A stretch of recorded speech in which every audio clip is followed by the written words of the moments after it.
इस वीडियो में हम 20 क्वेश्चन करेंगे हिंदी की, जो आपके एग्ज़ाम में बहुत महत्वपूर्ण होने वाली है। इस वीडियो में हम 4 से 5 क्वेश्चन करेंगे जो आपके एग्ज़ाम में आने की 100% संभावना है।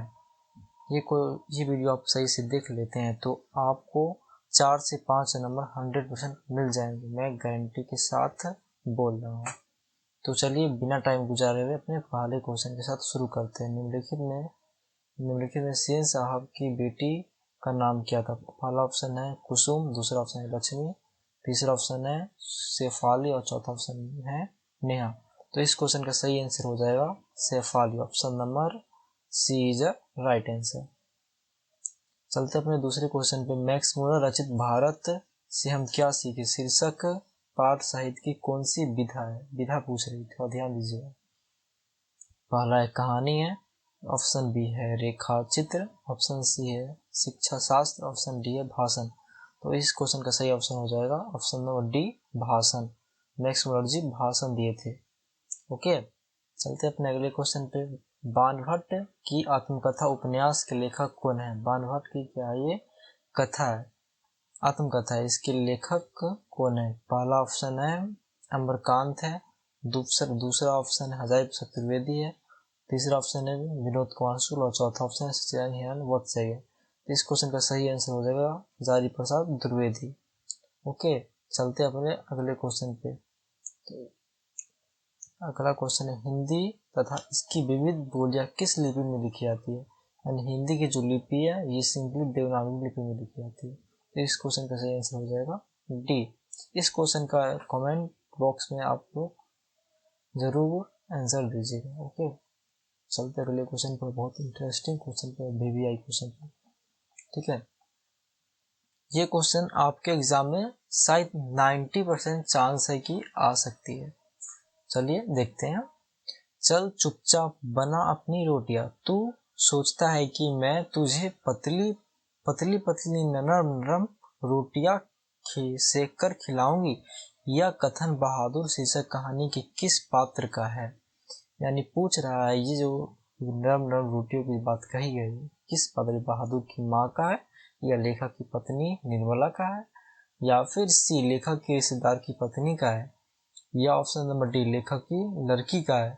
तो इस क्वेश्चन का सही आंसर हो जाएगा ऑप्शन नंबर ए बहादुर की माँ का है। ओके, बहादुर चैप्टर का ये क्वेश्चन है और उसकी माँ का है। सिंपल आप ऐसे याद रख सकते हैं। ठीक है, चलते अगले क्वेश्चन पे। गुरु नानक हिंदी के किस भक्ति धारा के प्रमुख कवि? यानी गुरु नानक जो थे हिंदी भक्ति धारा के कवि जो थे, ये प्रमुख कवि किस मार्ग के थे? पहला ऑप्शन है सूफी भक्ति धारा, ऑप्शन बी निर्गुण संत भक्ति धारा, ऑप्शन सी है सगुण भक्ति धारा, ऑप्शन डी है सगुण राम भक्ति धारा। तो इस क्वेश्चन का सही ऑप्शन हो जाएगा निर्गुण संत भक्ति धारा के कवि थे गुरु नानक जी। ठीक है, चलते अगले क्वेश्चन पे। कृष्ण भक्त की कवि रसखान किस छंद के सिद्ध थे? यानी कृष्ण भक्त रसखान जो थे वो किस छंद के सिद्ध थे, यानी वो उसमें कला महारथी हासिल किए थे? ऑप्शन ए है चौपाई, ऑप्शन बी है अल्लाह, ऑप्शन सी है रोला, या ऑप्शन डी है सेवैया। तो इस क्वेश्चन का सही आंसर हो जाएगा sewaiya. Option number D is a right answer. Okay, चलते अगले क्वेश्चन पे। कवि घनानंद किस मार्ग के अति शोधो कहते हैं? क्या कहते हैं? अति शोधो कहते हैं। किस मार्ग के? ऑप्शन नंबर एक हो जाएगा राजमार्ग के, ऑप्शन बी हो जाएगा ज्ञान मार्ग को, ऑप्शन सी है संन्यास मार्ग को, ऑप्शन डी है प्रेम मार्ग को। तो इस क्वेश्चन का सही आंसर हो जाएगा ऑप्शन नंबर डी प्रेम मार्ग को। ओके, चलते अगले क्वेश्चन पे। अपना अगला क्वेश्चन है कवि प्रेमघन का पूरा नाम क्या है? कवि प्रेमघन जी का पूरा नाम क्या है? ये बहुत आसान बच्चों वाली क्वेश्चन है, आप लोग जरूर इसका जवाब दीजिए। और ये VVI क्वेश्चन है। ठीक है, आपको भले बच्चों वाला लग रहा हो, लेकिन आप एक साल पहले का उल्टा के देखिएगा, प्रीवियस ईयर 2022 में और 24 में ये सवाल पूछा गया था, इसलिए VVI सवाल हो जाती है। इस बार भी उम्मीद है कि पूछा जाएगा। ठीक है, तो इस क्वेश्चन का सही आंसर हो जाएगा option number C Badrinath Narayan Chaudhary Premghan. इनका पूरा नाम था कवि प्रेमघन। ओके, चलते अपने 57 वाला क्वेश्चन पे, यानी ऑप्शन नंबर।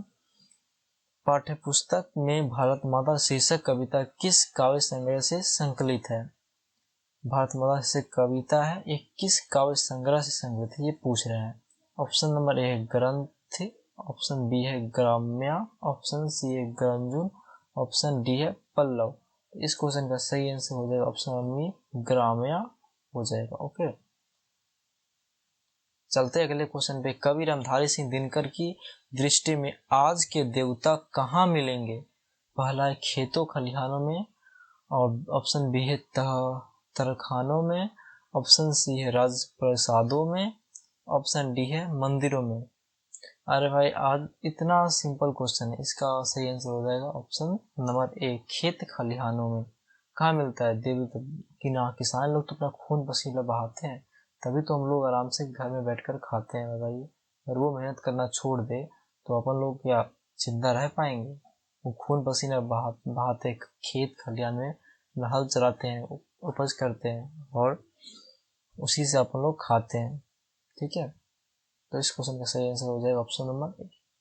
चलते अपने अगले क्वेश्चन में। बी आर नारायण ने किस कहानी का अनुवाद किया है? यानी भीमराव अम्बेडकर जी जो थे, वो किस कहानी का अनुवाद किया है? ध्यान दीजिएगा, थोड़ा कहानी पूछा है, कौन सी कहानी का अनुवाद किए थे, यानी अनुवाद किए हैं। ठीक है, पहला है नगर, दूसरा है माँ, जैसे दही वाली मंगम्मा, और चौथा है ढहते विश्वास। तो इस क्वेश्चन का सही आंसर हो जाएगा दही वाली मंगम्मा। हाँ, वही मंगम्मा, याद है ना? जी बिल्कुल। चलते अगले क्वेश्चन पे। मंगू को झूठा लड़ा लड़ा के ही तुमने अधिक पागल बना दिया। वाह वाह, ठीक है। आदत डाली हो तो जानवरों को भी पाखाना पेशाब कहाँ करना और कहाँ न करना इसकी ख्याल आ जाता है। वह बहुत अच्छा लाइन है। ठीक है, यह कथन माँ शीर्षक कहानी के किस पात्र से? आप लोग ऐसे पॉइंट पकड़िए, एग्जाम में भी पूछ रहे हैं माँ शीर्षक कहानी के किस पात्र से, यानी माँ शीर्षक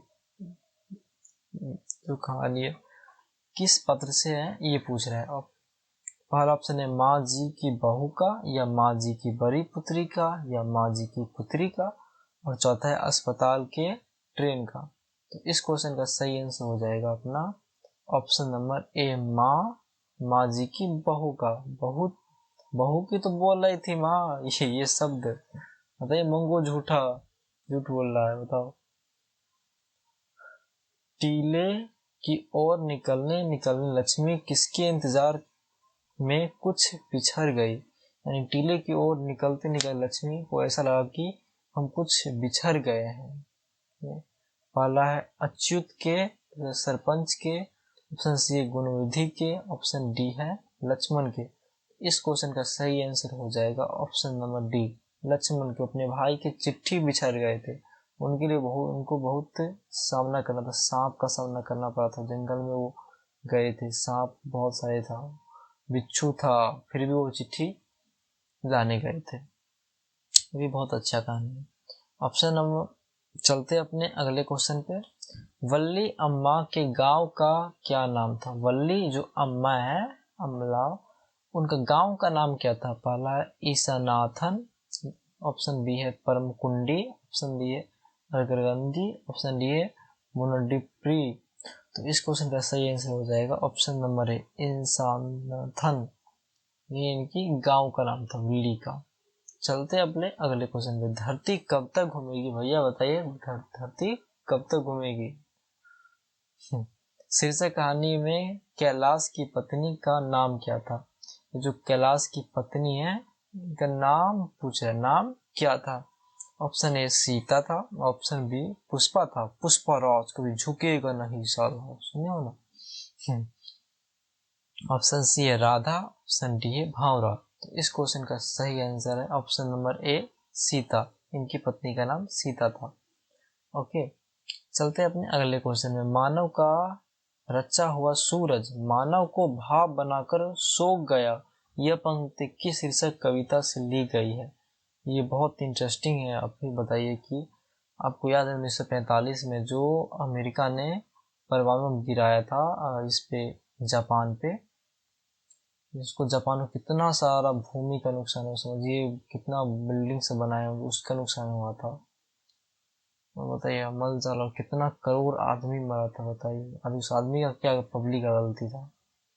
और वो एग्जाम्पल लेते हैं हिरोशिमा का, आप लोगों को पता ही होगा, ये फेमस बहुत है और बहुत एग्जाम में पूछा गया है, यानी इसको भी VVI मान के चलते हैं। ठीक है, इस पर ध्यान जरूर दीजिएगा। चलते हैं अपने अगले क्वेश्चन पे। आत्मजीव प्रबंधन काव्य के रचनाकार कौन है? Option A Kunwar Narayan, option B Ramdhari Singh Dinkar, option C Jeevanand Das और डी ऑप्शन है सुमित्रानंद पंत। तो इस क्वेश्चन का सही आंसर हो जाएगा option number A Kunwar Narayan, आत्मजीव प्रबंधन के रचनाकार। ओके, चलते अपने अगले क्वेश्चन पे। कवि रेनर मारिया रिल्के के अनुसार भगवान की कृपा दृष्टि कहाँ विश्राम करती है? भगवान की जो दृष्टि है, कृपा दृष्टि, वो कहाँ विश्राम करती है? कहाँ विश्राम करती है? ऑप्शन ए प्रभु के चरणों में, ऑप्शन बी चट्टानों की ठंडी गोद में, ऑप्शन सी है प्रभु के शानदार बाद में, ऑप्शन डी है कवि के कपालों का नर्म सौखाया पे। तो यही इसका सही आंसर हो जाए, कवि के कपालों के नर्म साक्ष्य पे। ओके, चलते अपने अगले क्वेश्चन में। कवि रेनर मारिया रिल्के के अनुसार किसके बिना भगवान भी एक और निरुपात है? धन के बिना, भवन के बिना और भक्त के बिना या अलंकार के बिना?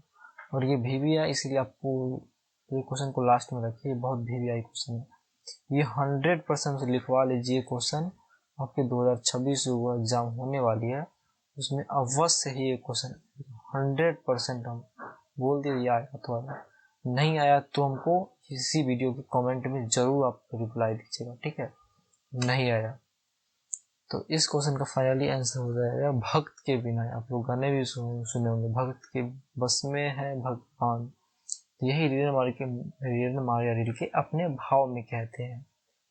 कौन कहते हैं? रेनर मारिया रिल्के अपने भाव में कहते हैं, भक्त बख्श में भगवान।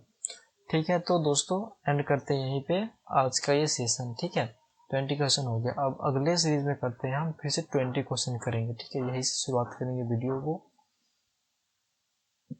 आप लोग पहली बार आए तो इस चैनल को सब्सक्राइब जरूर कीजिएगा। ठीक है, मेरा नया चैनल बनाया है, प्लीज सपोर्ट कीजिएगा। आपके लिए हम इतना मेहनत करते हैं, कुछ तो सपोर्ट कीजिए।